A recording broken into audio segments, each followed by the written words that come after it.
Hello my dear student, आप सभी का स्वागत है एसके सर यूट्यूब चैनल पे। आज आप लोगों के लिए 10th केमिस्ट्री में जो दूसरा चैप्टर है अम्ल भस्म और लवण, आज उसका पार्ट नंबर 9 होने वाला है। और इस 9 पार्ट में हम देखने वाले हैं एक बहुत ही इंपॉर्टेंट क्वेश्चन जो 5 मार्क्स में आता है। उसका नाम है, क्वेश्चन इस टाइप से आएगा कि प्लास्टर ऑफ पेरिस का बनाने का विधि, इसका गुण और उपयोग के लिखें। अगर ये तीनों बात आता है तो ये 5 मार्क्स में पूछा जाता है। यह एक लॉन्ग क्वेश्चन है और ये क्वेश्चन को हम टारगेट करते हैं कि इस बार 2024 के एग्जाम में पक्का पूछा जाएगा। तो आप लोग इस क्वेश्चन को जरूर तैयार कर लीजिएगा। जब भी क्वेश्चन पूछा जाएगा तो लॉन्ग क्वेश्चन में पूछा जाएगा और 5 मार्क्स में पूछा जाएगा। तो आज देखते हैं कि प्लास्टर ऑफ पेरिस को कैसे बनाया जाता है, इसका गुण क्या होता है और इसका कहां कहां पे उपयोग किया जाता है। तो चलिए देखते हैं, वीडियो को स्टार्ट करते हैं। ध्यान से थोड़ा सा देख लीजिए, ये क्या है प्लास्टर ऑफ पेरिस। ये जो आप लोगों को यहाँ पे दिख रहा है, ये प्लास्टर ऑफ पेरिस दिख रहा है। पाउडर टाइप का होता है प्लास्टर ऑफ पेरिस। आप लोगों को दिखाएंगे, घरों में भी ये सब प्लास्टर के रूप में इसका प्रयोग करते हैं। तो ध्यान से देखिए, सबसे पहले ये क्या है, देखिए plaster of Paris. Plaster of Paris कुछ इस टाइप का होता है, सीमेंट होता है ना, सीमेंट जैसा पतला टाइप का ये प्लास्टर ऑफ पेरिस होता है। और देखिए आगे देखिए, और देखिए यहाँ पे घरों में जो लगा होता है, घरों में अगर मान लीजिए प्लास्टर ऑफ पेरिस करवाते हैं तो बहुत चिकना हो जाता है। यहाँ पे देखिए इस सब में क्या प्लास्टर ऑफ पेरिस लगा हुआ है। प्लास्टर ऑफ पेरिस से ही सब डिजाइन किया गया है और बहुत चिकना लगता है। एक होता है पुट्टी, पुट्टी दूसरा टाइप का होता है जो कि पेंट किया जाता है। लेकिन ये प्लास्टर ऑफ पेरिस क्या होता है, ये सीमेंट टाइप का उतना पतला महीन कण होता है जो कि अगर किसी दीवार पे लगा देते हैं तो दीवार बहुत चिकना हो जाता है। ये सब जो दीवार पे लगाया गया है, यहाँ पे भी देखिए ये सब में लगाया गया है, ये प्लास्टर ऑफ पेरिस है, इधर भी प्लास्टर ऑफ पेरिस है। और प्लास्टर ऑफ पेरिस से बहुत सारा मूर्ति भी बनाया जाता है, ये आप लोगों को आगे बताएंगे। यहाँ पे देखिए प्लास्टर ऑफ पेरिस, देखिए यही क्या है plaster of Paris. Plaster of Paris यहाँ पे लगाया जा रहा है, ठीक ना।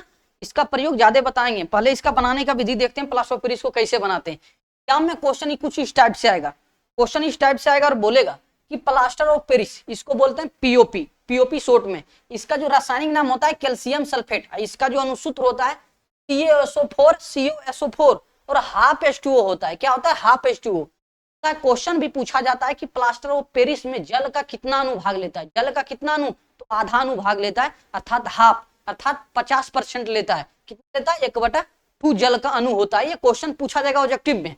बनाने का विधि देखेंगे, इसका गुण देखेंगे और इसका उपयोग को देखेंगे। और ये क्वेश्चन आप लोगों को अभी से हम बोल दिए क्या, 2024 इस बार। देखिए पहले लिख दिए कि 2024 में यदि पूछा जाएगा तो स्क्रीनशॉट हम आप लोगों को दिखाएंगे कि हम आप लोगों को ये क्वेश्चन बताए थे और ये भी बताए थे कि 2024 के एग्जाम में ये क्वेश्चन पूछा जाएगा। तो ध्यान से देखिएगा, अगर लिखना है तो कैसे लिखिएगा। सबसे पहले पॉइंट दीजिएगा बनाने का विधि। बनाने के विधि में लिखिएगा, जब जिप्सम को, क्या होता है ये जिप्सम, जिप्सम जब जिप्सम को तीव्र से कितना डिग्री सेल्सियस पे, तो 120 डिग्री सेल्सियस पे, 120 डिग्री सेल्सियस तक गर्म करने पर प्लास्टर ऑफ पेरिस प्राप्त होता है।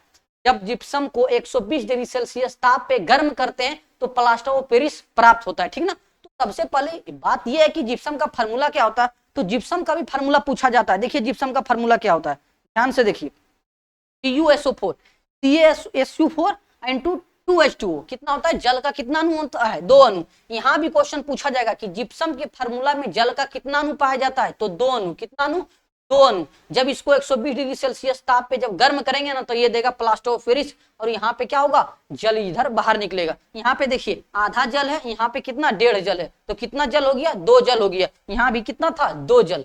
तो ये क्या है, अभिक्रिया संतुलित है, ठीक ना। जब जिप्सम को 120 डिग्री सेल्सियस पे गर्म किया जाता है तो प्लास्टर ऑफ पेरिस प्राप्त होता है। क्वेश्चन ये भी ऑब्जेक्टिव में पूछा जाएगा कि जिप्सम को कितना डिग्री सेल्सियस पे गर्म करने पे प्लास्टर ऑफ पेरिस प्राप्त होता है, तो 120 डिग्री सेल्सियस पे गर्म करेंगे तो क्या होगा, प्लास्टर ऑफ पेरिस प्राप्त होगा। ये भी क्वेश्चन आप लोगों को एग्जाम में पूछा जा सकता है। अब देखिए तो बनाने का विधि हो गया। अब इसका देखते हैं क्या, गुण देखते हैं। इसका गुण क्या होता है प्लास्टर ऑफ पेरिस का, ध्यान से देखिएगा। ये क्या है, यहाँ पे देखिए ये भी प्लास्टर ऑफ पेरिस का फार्मूला यहाँ पे लिखा हुआ CaSO4 इंटू हाफ H2O का क्या गुण, अर्थात प्लास्टर ऑफ पेरिस का गुण से देखने वाले हैं।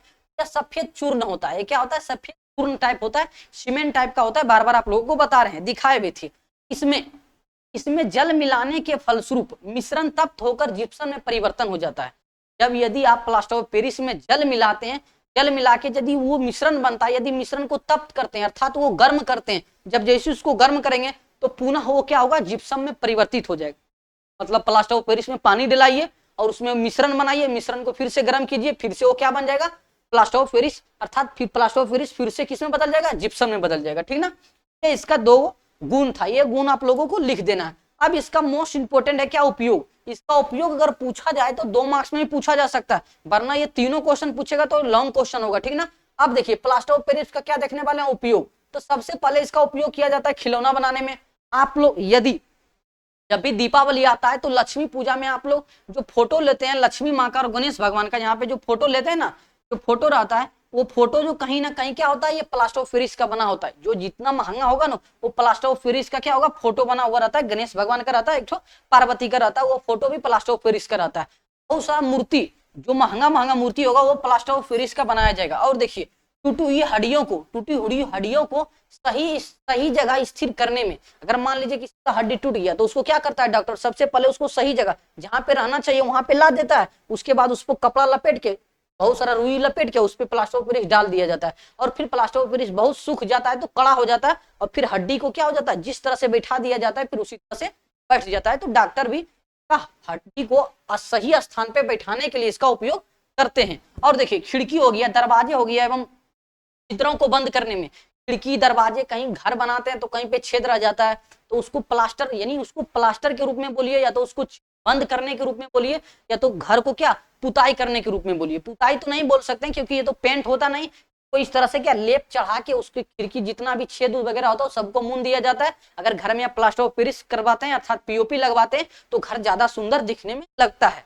अब देखिए प्लास्टर ऑफ पेरिस का देख लीजिए इस तरह से इसका उपयोग किया जाता है। यहाँ पे देखिए टूटी हुई हड्डियों में डॉक्टर इस तरह से लगा देता है। सबसे पहले हड्डी को यहाँ पे बैठा दिया जाता है, उस पर रुई लपेट के, इसके बाद प्लास्टर ऑफ पेरिस को यहाँ पे लेप चढ़ा देता है, फिर ये प्लास्टर ऑफ पेरिस सूख जाता है तो कड़ा हो जाता है, ठीक ना। इस तरह से इसका उपयोग करता है। और देखिए और घरों में देखिए, घरों में तो देख ही लिए इस तरह से इसका क्या हो जाता है, इसका उपयोग किया जाता है, ठीक ना। और देखिए ये दिखने में कुछ इस टाइप का होता है, ये दिखने में कुछ क्या होता है, इस टाइप का होता है। तो प्लास्टर ऑफ पेरिस के बारे में आप लोगों को डिटेल से जानकारी मिल गया है। तो मिलते हैं नेक्स्ट वीडियो में, तब तक के लिए जय हिंद।